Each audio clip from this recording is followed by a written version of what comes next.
આણંદવાસીઓ મોડી રાત સુધી નહીં રમી શકે ગરબા. હજુ સુધી ગરબા આયોજકોને મંજૂરી નથી મળી. તંત્ર અને કોમર્શિયલ આયોજકોની બેઠક મળી. તંત્ર દ્વારા વધુ એક દિવસ હંગામી પરવાનગી આપવામાં આવી. જો કે 12 વાગ્યા સુધી જ કોમર્શિયલ ગ્રાઉન્ડ ઉપર ગરબા રમી શકાશે. ફાયર એનઓસી ઓનલાઈન ન મળતા પરવાનગી નહોતી મળી, જેને લઈ આયોજકો અને ખેલૈયાઓ ચિંતામાં મુકાઈ ગયા. આવતીકાલે મેન્યુઅલ ફાયર એનઓસી મેળવી આયોજકોએ રજૂ કરવું પડશે. વડોદરા ફાયર વિભાગની ટીમે આણંદના ગરબા સ્થળોની મુલાકાત લીધી. ડોગ સ્ક્વોડ સાથે ગરબા સ્થળની ફાયર એનઓસી લેતા પહેલા નિરીક્ષણ કર્યું.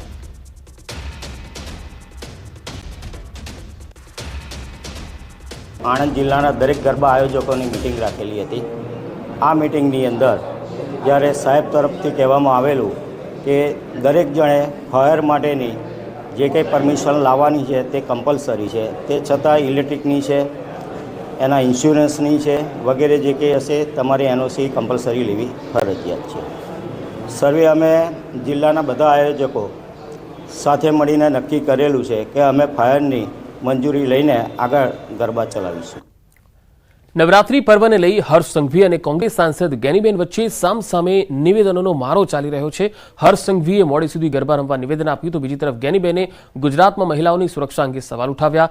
રાજકોટના ખેલૈયાઓના જણાવ્યા મુજબ ગુજરાતમાં મહિલાઓ સુરક્ષિત છે. પોલીસ પણ સતત રાત્રિ દરમિયાન ચેકિંગ કરતી હોય છે.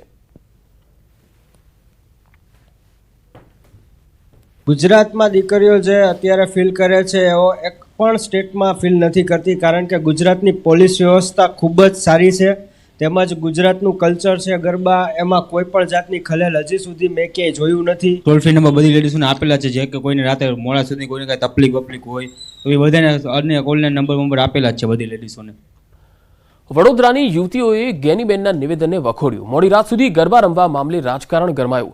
સાંસદ ગેનીબેન ઠાકોરે કહ્યું, ગુજરાતમાં મહિલાઓ સુરક્ષિત નથી. યુવતીઓએ કહ્યું, ગુજરાતમાં મહિલાઓ સુરક્ષિત છે. મોડી રાત સુધી ગરબા રમી શકે છે. રાજ્યના ગૃહમંત્રી હર્ષ સંઘવીએ ખેલૈયાઓને મોડી રાત સુધી ગરબા રમવાની છૂટછો આપી દીધી. હવે નવરાત્રી અને ગરબા મામલે જે રાજકારણ છે તે રાજ્યમાં રમાઈ રહ્યું છે.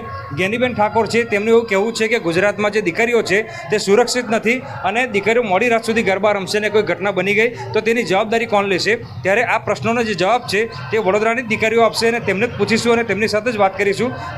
આપ क्या कहेंगे? गैनीबेन ठाकुर है, सांसद है, उन्होंने ऐसा बोला कि गुजरात में लड़कियां सुरक्षित नहीं है. आप वडोदरा सिटी में हो, संस्कारी नगरी में हो, आपको क्या लगता है आप सुरक्षित हो यहाँ पे? हाँ, मैं यहाँ वडोदरा की हूँ और जैसा कि जानते कि ये संस्कारी नगरी कहा जाता है और यहाँ पे हम काफ़ी सेफ़ हैं. यहाँ पे पुलिस की सर्विस सब कुछ इतनी सेफ़ है कि लड़कियों के लिए काफ़ी सेफ़ है. वो पूरी रात भी अगर खेले गरबा तो उनके लिए सेफ ही है. તમે કેટલા સુરક્ષિત છો? લાગે છે તમે સુરક્ષિત છો? મારું બી એવું જ માનવું છે કે વડોદરા ગુજરાત સેફ જ છે. ભલે સવાર સુધી ગરબા ચાલતા રહે, સિક્યોરિટી છે, અહીં સેફ છે. ગુજરાતમાં દીકરીઓ કેટલી સુરક્ષિત છે? એમ તો બરોડામાં સુરક્ષિત જ છે બધું, સંસ્કારી નગરીમાં. મોડી રાત સુધી ભલે ગરબા થતા હોય પરંતુ ગુજરાતની જે દીકરીઓ છે, બહેનો છે, તેઓ પોતાને સુરક્ષિત મહેસૂસ કરે છે. હાર્દિક દીક્ષિત, ન્યૂઝ 18 ગુજરાતી, વડોદરા. રાજ્યના વધુ સમાચારો જોઈશું એક બ્રેક બાદ.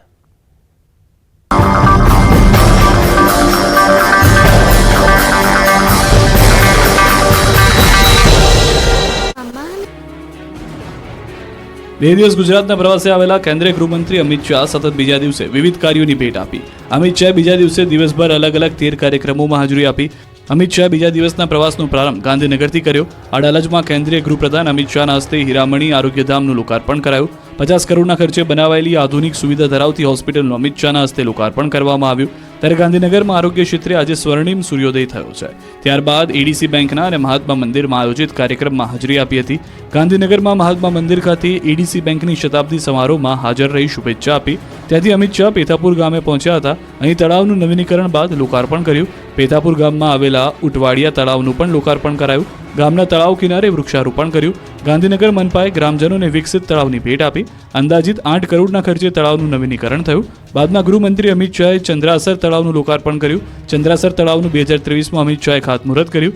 ચંદ્રાસર તળાવમાં એમ્ફી થિયેટર, ચિલ્ડ્રન પ્લે એરિયા, વરસાદી પાણીના સંગ્રહ સહિતની વિશેષ વ્યવસ્થાઓ સાથે તૈયાર કરાયું. 23,300 ચોરસ મીટરથી વધુ જગ્યામાં તળાવનો વિકાસ કરાયો. તો સાંજે માણસામાં 421 બેડની હોસ્પિટલનું ખાતમુહૂર્ત કર્યું.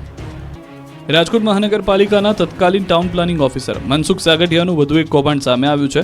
શહેરમાં ટીઆરપી ગેમ ઝોન અગ્નિકાંડ બાદ સાગઠિયા હાલ જેલમાં બંધ છે. ત્યારે રાજકોટ શહેરના મવડી વિસ્તારમાં બાપા સીતારામ ચોક પાસે શ્રી હરિ સોસાયટી શેરી નંબર 16માં આવેલી જય કિશન સ્કૂલનું નવું બિલ્ડિંગ ગેરકાયદે ધમધમતું હોવાનું જાણવા મળ્યું છે. એમાં સ્કૂલ સંચાલક મિલન વેખરિયા દ્વારા બિલ્ડિંગ યુઝ પરમિશન તેમજ કમ્પ્લીશન સર્ટિફિકેશન ઉપરાંત ફાયર એનઓસી મેળવવામાં આવ્યા ન હતા. એમ છતાં અહીં 600 જેટલા વિદ્યાર્થી અભ્યાસ કરે છે. તેમના જીવ ઉપર જોખમ ઊભું છે. પરમિશન વગર બિલ્ડિંગ ખડકી દેવાયું છે. સ્કૂલ બિલ્ડિંગને બેઉ પરમિશન કે ફાયર એનઓસી પણ નથી. જય કિશન સ્કૂલ સૂચિત સોસાયટીમાં બનાવી છે. સાગઠિયાના અધિકારીઓએ 2023માં નોટિસ આપ્યા બાદ કોઈ કાર્યવાહી થઈ નથી. 1.5 વર્ષ બાદ એટીપીઓ શૈલેષ સીતાપરાએ ગેરકાયદેસર બાંધકામ હોવાથી પાણી કનેક્શન કાપવા નોટિસ ફટકારી. ત્યારે મીડિયાકર્મી ત્યાં પહોંચતા શાળા સંચાલકોએ મીડિયા સાથે ગેરવર્તન કર્યું. સંચાલકોએ પત્રકારો સાથે ગેરવર્તન કરી શાળાની બહાર કાઢ્યા. શાળા સંચાલકે કહ્યું કે મવડી સૂચિતમાં છે. બીજી તરફ તપાસ કરી રહેલા અધિકારીઓએ શાળા સંચાલકોને બોલાવ્યા છે.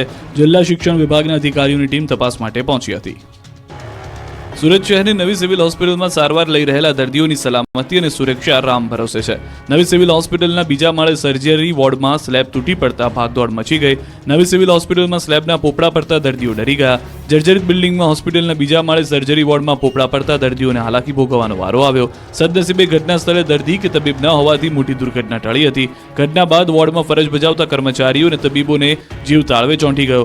અવારનવાર પડી રહેલા સ્લેબના ટુકડા અને પોપડાને કારણે સ્ટાફમાં હંમેશા ભય રહે છે. ક્યારે પોપડા પડે તેનો ભય તેઓને સતત સતાવી રહ્યો છે. મહત્વનું છે કે નવી સિવિલ હોસ્પિટલની જૂની બિલ્ડિંગ જર્જરિત હોવાથી અવારનવાર છતમાંથી પોપડા પડે છે. ત્યારે બિલ્ડિંગના સમારકામની માંગ ઉઠી છે. સુરત નવી સિવિલ હોસ્પિટલ દક્ષિણ ગુજરાતના ગરીબ અને મધ્યમ વર્ગના લોકો માટે આશીર્વાદ સમાન ગણવામાં આવે છે. અહીં દર્દીઓ મોટી સંખ્યામાં સારવાર લેવા માટે આવે છે. વલસાડ જિલ્લાના પારડી તાલુકામાં ચડ્ડી બનિયાનધારી ગેંગ તરખાટ મચાવી રહી છે. આ વખતે કોટલાવ ગામમાં એક ઘરની નિશાન બનાવ્યું. આ ચડ્ડી બનિયાનધારી ગેંગે સોના ચાંદીના દાગીના અને રોકડ મળી અંદાજે 1.5 લાખથી વધુના મુદ્દામાલની ચોરી કરી અને ફરાર થઈ ગયા. આ દાડપાડુ ગેંગના દ્રશ્યો સીસીટીવી કેમેરામાં કેદ થઈ રહ્યા છે. પરિવાર જ્યારે ઉપરના માળે રૂમમાં સૂતો હતો ત્યારે ચોર ગેંગે નીચેના ઘરનું તાળું તોડી ઘરમાં પ્રવેશ કરી ઘરમાં રહેલા સોના ચાંદીના દાગીના અને રોકડ મળી કુલ રૂપિયા 1.5 લાખના મત્તાની ચોરી કરી પલાયન થઈ. સવારે પરિવારને ચોરીની જાણ થતાં પોલીસને જાણ કરવામાં આવી અને પારડી પોલીસે ઘટના સ્થળે પહોંચી તપાસ શરૂ કરી. સરકારી અધિકારીઓને મારવાની ઘટનાઓ વધી રહી છે. ત્યારે હવે ભરૂચના નેત્રંગમાં ખાણ ખનીજ વિભાગના અધિકારીને કડવો અનુભવ થયો. ભરૂચના નેત્રંગમાં સ્થાનિકોએ ખાણ ખનીજ વિભાગના અધિકારીઓને માર્યો. ફ્લાઇંગ સ્ક્વોડના કર્મીઓએ ગાડીમાં કપડાં બદલ્યાનો સ્થાનિકોએ આક્ષેપ કરી ધુલાઈ કરી. લોકોએ નકલી અધિકારી હોવાની આશંકાએ બંને અધિકારીઓને માર્યો. બંને અધિકારીઓને પોલીસ મથકે લઈ જવાયા. ત્યારબાદ પોલીસની તપાસમાં બંને ખાણ ખનીજ વિભાગના અધિકારીઓ હોવાનો ઘટસ્ફોટ થતાં છોડી મુકાયા.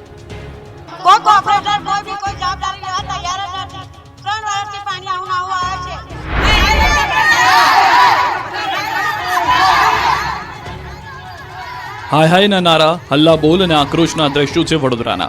દૂષિત પાણીને લઈને મહિલાઓએ વડોદરાની વોર્ડ કચેરીને ગજવી હતી. શહેરના વોર્ડ નંબર 7માં છેલ્લા 3 વર્ષથી દૂષિત પાણી વિતરણ કરવામાં આવે છે. એટલું ગંદુ પાણી આવે છે કે લોકો પીવા તો શું વાપરવા માટે પણ ઉપયોગમાં લઈ ન શકે. એટલું ગંદુ પાણી આવે છે કે પશુઓ પણ આવું પાણી પીવે નહીં. પાણીમાં દુર્ગંધ પણ આવે છે. આ અંગે અનેકવાર રજૂઆત કરવા છતાં તંત્ર દ્વારા કોઈ કામગીરી કરવામાં આવી નથી. માળી મહોલ્લામાં રહેતા રહીશો આ અંગે સ્થાનિક કોર્પોરેટરને ફોન કરે તો પણ તે